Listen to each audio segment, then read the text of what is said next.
Hi everyone, we will see in this class the development of the arterial system as the continuation of the development of the cardiovascular system. So before seeing this topic, you revise the cardiovascular system development, then only it will be easy for you to understand this pharyngeal arch arteries. So this pharyngeal arch arteries, how do they develop? First, two longitudinal vessels, the primitive aortae, appear in the flattened embryonic area. That is, now in this image you are seeing prior to the formation of the head folds of the embryo. So you see here the aorta, primitive aorta, intervene between the notochord and the dorsal wall of the yolk sac. So are you seeing? And this establishes connections with the caudal ends of the endothelial tubes of the primitive heart. So here in this cephalic part of the embryo, you are seeing the endothelial heart tube. So this is establishing connection with the primitive aorta, is establishing connection with the heart tube. With the formation of the head fold of the embryo, the primitive aorta bends ventrally along the lateral walls of the foregut.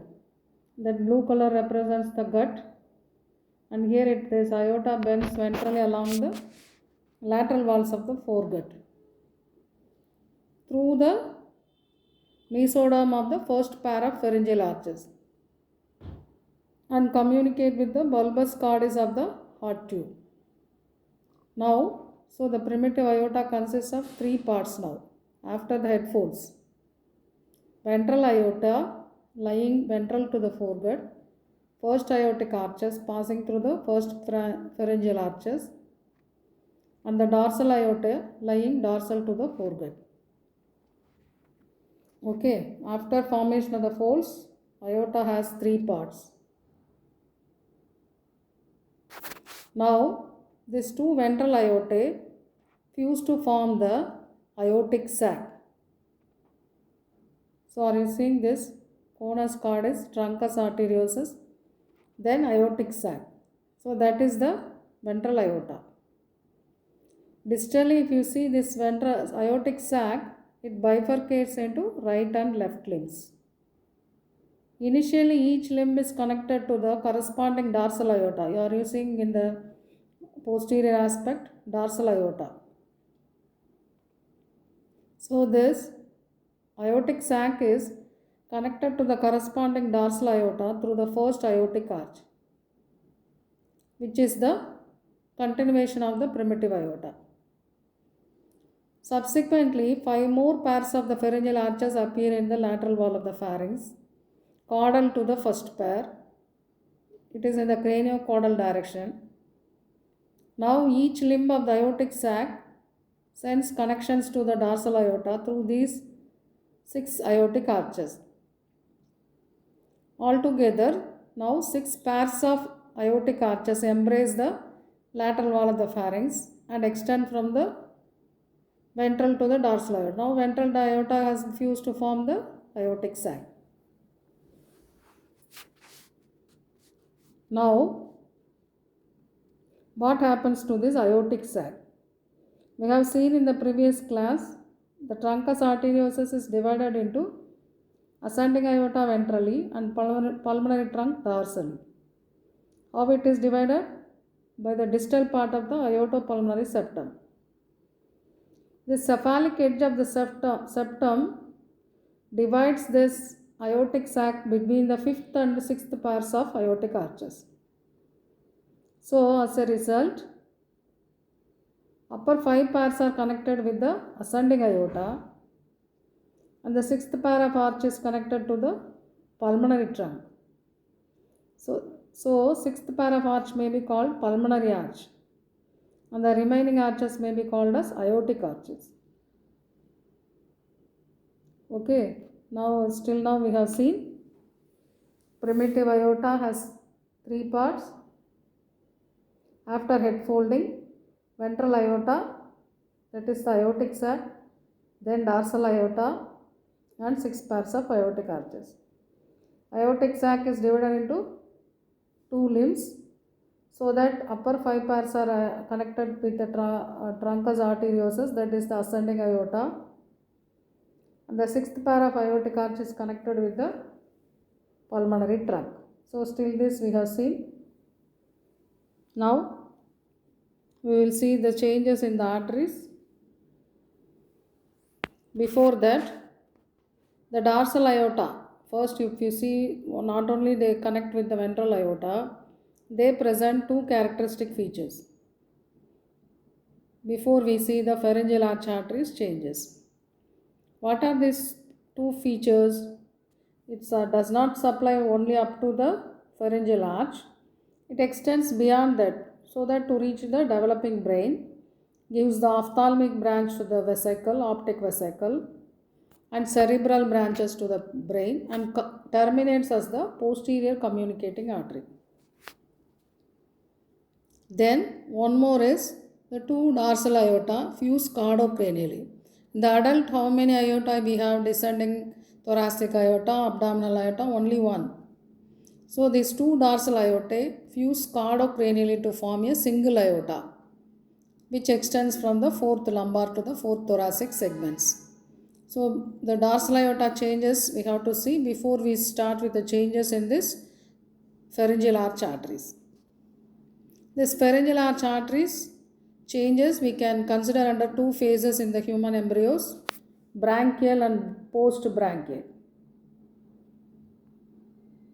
So this is what we have seen already, the truncus arteriosus division, which if you have read in the previous class, cardiovascular system development part 3. The truncus arteriosus, if you see the picture number G, divided by the spiral shaped septum into ascending aorta and pulmonary trunk. So this is continuous with the aortic sac. So ascending aorta is continuous with first 5 pairs of pharyngeal arch arteries, and this pulmonary trunk is connected with the 6th pair of pharyngeal arch artery. Now I think you can understand. First 5 pairs will give rise to what? The branches of the arch of aorta. 6th arch artery will give rise to the pulmonary artery. So simple now. Changes in this, as we started, we have two phases, branchial phase and post-branchial phase. What is this branchial phase? We have already seen in the pharyngeal apparatus. The pharyngeal apparatus is also called as branchial apparatus. Same name continues here also, branchial phase. What is this branchial phase? In this phase, 6 pairs of aortic arches are not present all at a time. You see in the image, first 2 arches are disappearing, the remaining arches are appearing. So this is how the regression of the first 2 pairs of aortic arches is due to the caudal shift of the heart. So they are not receiving enough blood flow to the dorsal aorta. Due to this, first and second arches are regressing, the remaining arches are appearing. So this is the changes in the aortic arch pattern in the branchial phase. This branchial phase changes extends up to 12 mm crown rump length of the embryo. We have seen in the general embryology what is meant by crown rump length. With that we can estimate the gestational age of the embryos. So this associated with the regression of these first and second aortic arches, some more changes occur in the branchial phase. Yes, now you see this image. First and second arches are disappearing, you see. Then you see the third arch, it is marked as 3. But you see on the medial side, a vessel, new vessel is appearing from the third arch. Are you seeing? So that is the new vessel. What it will form? It is easily understood in the picture. External carotid artery. Okay. Then the remaining part of the third arch along with the dorsal aorta will form what artery? Internal carotid artery. That's how, if you see, if you have dissected the carotid bifurcation, external carotid artery will lie medial, internal carotid artery will lie lateral, because of the this development of the internal carotid artery from the dorsal aorta. So one change is new artery appearing in the third aortic arch. One more change is, you see the lowermost part of the image, it is marked as subclavian artery. Are you seeing? In the left side is marked as subclavian artery. Same it is seen on the right side also. What are the arches are? When the head and neck parts of the embryo are developing, the upper limb buds are also developing. So it needs the vascular supply. That is by the development of the seventh cervical intersegmental artery, which again sprouts from the each dorsal aorta distal to the attachment of the sixth aortic arch. So what are the changes in this branchial phase you have seen? All the arch arteries are not appearing at one time, and two vessels appeared in this phase. One vessel from the third arch and another vessel from the dorsal aorta next to the sixth aortic arch. That is going to supply the upper limb buds. Okay, so these are the changes in the branchial phase. Changes in the post-branchial phase, that will form the adult pattern of the blood vessels. So what is that first change is ductus caroticus disappears. What is this ductus caroticus is, you observe the dorsal aorta on either side. Are you observing? Between the third arch and fourth arch, it is represented by white line, or it is not colored. That means it is disappearing. That part of the dorsal aorta between the third and fourth arches will be called as ductus caroticus. Why it disappears? Due to the caudal displacement of the heart and gradual elongation of the neck, the bloodstream in the third aortic arch is towards the cephalic end of the embryo, and the bloodstream in the fourth arch is towards the caudal end of the embryo, so that this middle part of the dorsal aorta disappears. Okay, so that is the first change. Second change, sixth aortic arch. You see the sixth aortic arch. Right side ventral part gives rise to right pulmonary artery, and dorsal part disappears. On dorsal and left side, you see ventral part gives rise to left pulmonary artery, and dorsal part gives rise to, that is that connecting the two arteries. What two arteries? Left pulmonary artery and the arch of aorta. What is the duct between the two arteries? Ductus arteriosus. So that is derived from the dorsal part of the sixth aortic arch. That will be converted after birth into ligamentum arteriosum. One more change, third change. The portion of the dorsal aorta caudal to the seventh cervical intersegmental artery disappears up to the fused aorta. Are you seeing?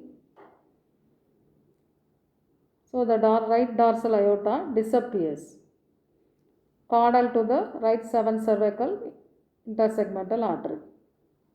The cause of this preferential regression on the right side is still we have not understood.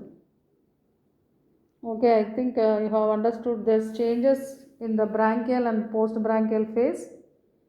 Branchial, you see nicely two vessels from the one from the third arch and one pair from the third arch, one pair from the dorsal aorta.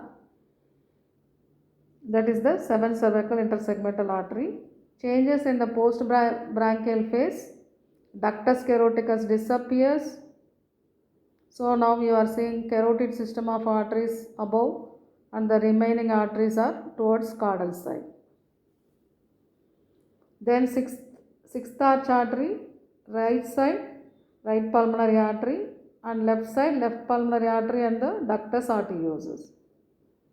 The portion of the right dorsal aorta caudal to the seventh cervical intersegmental artery disappeared. So if you have understood all these changes in the pharyngeal arch arteries, now we can summarize the derivatives of the arch arteries. First arch, except a part for the maxillary artery, so it does not give a main artery. Second also gives mainly the stapedial artery, which is also not prominent in the humans. Third arch, how to remember is, you should remember it is giving rise to the carotid system of arteries. Ventral part will give rise to common carotid. Dorsal part with the dorsal aorta caudal to the ductus caroticus will be giving rise to internal carotid artery. External carotid artery is a new vessel from the third aortic arch. So altogether carotid system of arteries. So third arch, mainly we have to remember carotid system of arteries, common carotid, internal carotid and external carotid arteries. Fourth arch, right side it gives rise to right subclavian artery, left side it gives rise to arch of aorta. You see the right fourth aortic arch and a part of dorsal aorta along with the right seventh cervical intersegmental artery will give rise to right subclavian artery. Left limb of the aortic sac, left fourth aortic arch, left dorsal aorta will give rise to the arch of aorta. Right limb of the aortic sac will give rise to brachiocephalic trunk. Fifth arch arteries, pharyngeal arch fifth arch is always rudimentary, so arch artery disappears. Sixth arch artery, ventral part, right side give rise to right pulmonary artery and dorsal part disappears. Left side, right side ventral part gives rise to left pulmonary artery and dorsal part gives rise to ductus arteriosus. So you have to see these three images, then what are the changes you can observe. So main is, how to remember is, third arch carotid system of arteries, fourth arch right side right subclavian, left side arch of aorta, sixth arch pulmonary arteries. When we see this image, we have to tell one thing. Right side you observe that. So fourth arch is giving rise to right subclavian artery. You see the recurrent laryngeal nerves on both sides in the body, adult. The right recurrent laryngeal nerve will hook around the right subclavian artery and left recurrent laryngeal nerve will hook around the arch of aorta. Cause is, what is this recurrent laryngeal nerve? It is the nerve of the sixth arch. You first observe the right side. Right side, this nerve is moving to the fourth arch because dorsal part of the right side disappears. Fifth arch artery also disappears. So it has moved to the fourth arch artery. Left side, dorsal part is present. It is present as ligamentum arteriosum. So this left recurrent laryngeal nerve is hooking around the arch of aorta on the left side. So this is the relationship between these two nerves on the right and the left. So we have completed mainly the pharyngeal arch arteries which give rise to the head and neck arteries. Then what about the remaining arteries development in the remaining parts of the body? They are the branches of the dorsal aorta. We will complete that also. So the dorsal aorta gives rise to ventral splanchnic branches. They will be the celiac trunk, superior mesenteric artery and inferior mesenteric artery. Usually in the adult they are the ventral branches of the abdominal aorta. In the embryology we will tell that as ventral splanchnic branches.